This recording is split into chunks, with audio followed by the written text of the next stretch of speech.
श्री राधा वल्लभ श्री हरिवंश आप सभी को। आशा करता हूँ श्री जी की कृपा से आप सभी बहुत अच्छे होंगे। और जैसा कि वीडियो का थंबनेल देखकर आप सभी को आज का टॉपिक समझ में आ चुका होगा। आज हम बात करने वाले हैं संत गोस्वामी तुलसीदास जी के बारे में, उनके जीवन के कुछ महत्वपूर्ण प्रसंगों के बारे में। तो मित्रों, बिना देरी किए वीडियो को शुरू करते हैं। भारत की पवित्र भूमि पर जहाँ भक्ति और आध्यात्मिकता की गूंज सदियों से गूंजती रही है, एक ऐसे संत का जन्म हुआ जिसने अपनी दिव्य रचनाओं से लाखों करोड़ों लोगों के दिलों को छुआ। गोस्वामी तुलसीदास राम भक्ति के अमर गायक, एक ऐसे कवि और संत थे जिन्होंने अपनी रचनाओं के माध्यम से हमें प्रेम, भक्ति और कर्तव्य का मार्ग दिखाया। तुलसीदास जी का जन्म 1532 में उत्तर प्रदेश के राजापुर गांव में हुआ था। उनका बचपन कठिनाइयों से भरा हुआ था, लेकिन भगवान राम के प्रति उनकी अटूट श्रद्धा ने उन्हें हर मुश्किल का सामना करने की शक्ति दी। तुलसीदास जी ने अपनी पत्नी से प्रेरणा लेकर भगवान राम के प्रति अपनी भक्ति को समर्पित किया। उन्होंने अपना जीवन राम नाम के जाप और उनकी महिमा का गुणगान करने में बिताया। तुलसीदास जी की प्रसिद्ध रचना रामचरितमानस एक महाकाव्य है जो भगवान राम की कहानी को सरल और मनमोहक ढंग से प्रस्तुत करता है। यह ग्रंथ न केवल एक साहित्यिक कृति है, बल्कि यह भक्ति, नैतिकता और जीवन के मूल्यों का एक अनुपम स्रोत है। तुलसीदास जी की रचनाओं ने भारतीय संस्कृति और साहित्य पर गहरा प्रभाव डाला है। उनकी शिक्षाएं आज भी लाखों लोगों को प्रेरित करती हैं, हमें एक धार्मिक, न्यायपूर्ण जीवन जीने का मार्ग दिखाती हैं। गोस्वामी तुलसीदास जी का जीवन हमें यह सिखाता है कि सच्ची भक्ति और समर्पण से हम किसी भी लक्ष्य को प्राप्त कर सकते हैं। उनकी रचनाएं हमें प्रेम, करुणा और सेवा का महत्व समझाती हैं और हमें एक बेहतर इंसान बनने के लिए प्रेरित करती हैं। मित्रों, यह तो तुलसीदास जी के जीवन से जुड़ी कुछ महत्वपूर्ण बातें हो गईं। अब हम उनके जीवन के प्रसंगों के बारे में बात करते हैं। उनके जीवन के प्रसंगों में से एक प्रसंग यह भी आता है कि तुलसीदास जी प्रतिदिन शौच के लिए जंगल में जाते। लौटते समय लोटे से जो जल शेष रहता उसे एक पीपल के वृक्ष के नीचे गिरा देते। उस पीपल के वृक्ष पर एक प्रेत रहता था। उस जल से उसकी प्यास मिट जाती थी। एक दिन एक विचित्र घटना घटी। प्रेत को मालूम हुआ कि यह कोई महात्मा है, तो उसने प्रत्यक्ष रूप से प्रकट होकर तुलसीदास जी से कहा, तुम्हारी जो इच्छा हो कहो, मैं पूरी करूंगा। तुलसीदास जी ने कहा, मैं भगवान राम का दर्शन करना चाहता हूँ। प्रेत कुछ सोचकर बोला, अमुक मंदिर में नित्य सायंकाल रामायण की कथा होती है। कथा सुनने के लिए प्रतिदिन कोढ़ी वेश में हनुमान जी आते हैं। वे सबसे पहले आते हैं और सबसे पीछे जाते हैं।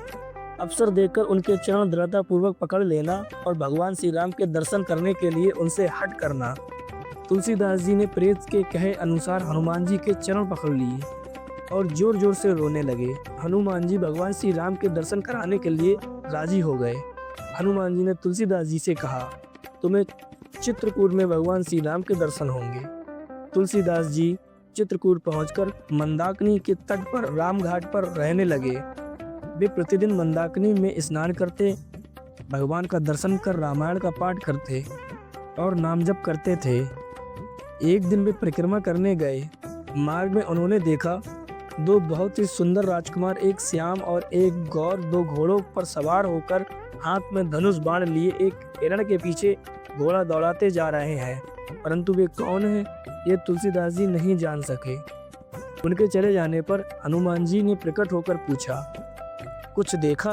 तुलसीदास जी बोले, हाँ, दो सुंदर राजकुमार इसी मार्ग से घोड़ा दौड़ाते गए हैं। हनुमान जी बोले, यह ही राजाओं के शिरोमणि श्री राम लक्ष्मण हैं। तुलसीदास जी का हृदय अपने आराध्य को न पहचानने के कारण पश्चाताप से भर गया। हनुमान जी ने उन्हें डांडस बांधते हुए कहा, कल प्रातःकाल तुम्हें फिर श्री राम लक्ष्मण के दर्शन होंगे। तब कहीं जाकर तुलसीदास जी को संतोष हुआ। फिर प्रातःकाल तुलसीदास जी घाट पर बैठकर पूजा के लिए चंदन घिस रहे थे। तब भगवान श्री राम और लक्ष्मण ने आकर उनसे तिलक लगाने को कहा। हनुमान जी ने सोचा कि शायद इस बार तुलसीदास जी भगवान को न पहचान पाए, इसीलिए उन्होंने तोते का रूप धारण करके चेतावनी देने वाला एक दोहा कहा। मित्रों, वह दोहा कुछ इस प्रकार था, चित्रकूट के घाट पर भई संतन की भीड़, तुलसीदास चंदन घिसै तिलक देते रघुवीर। इस दोहे को सुनकर तुलसीदास जी ने जैसे ही दृष्टि ऊपर की, वे भगवान श्री राम और लक्ष्मण को पहचान गए और अतृप्त नयनों से टकटकी लगाकर श्री राम की मनमोहिनी छवि का पान करने लगे और चंदन घिसना भूल गए। वे भाव समाधि में पहुंचकर अपनी देह की शुद्ध बुद्ध भूल गए और उनकी आंखों से आंसुओं की अविरल धारा बह निकली। भगवान ने कहा, बाबा मुझे चंदन दो, पर सुनता कौन। भगवान श्री राम ने अपने हाथ से चंदन लेकर पहले अपने फिर तुलसीदास जी के ललाट पर तिलक किया और अंतर्ध्यान हो गए। तुलसीदास जी को जब होश आया तो बिन पानी की मछली की तरह वे भगवान की विरह वेदना में तड़पने लगे। सारा दिन बीत गया पर उन्हें पता ही नहीं चला कि रात्रि कब हो गई।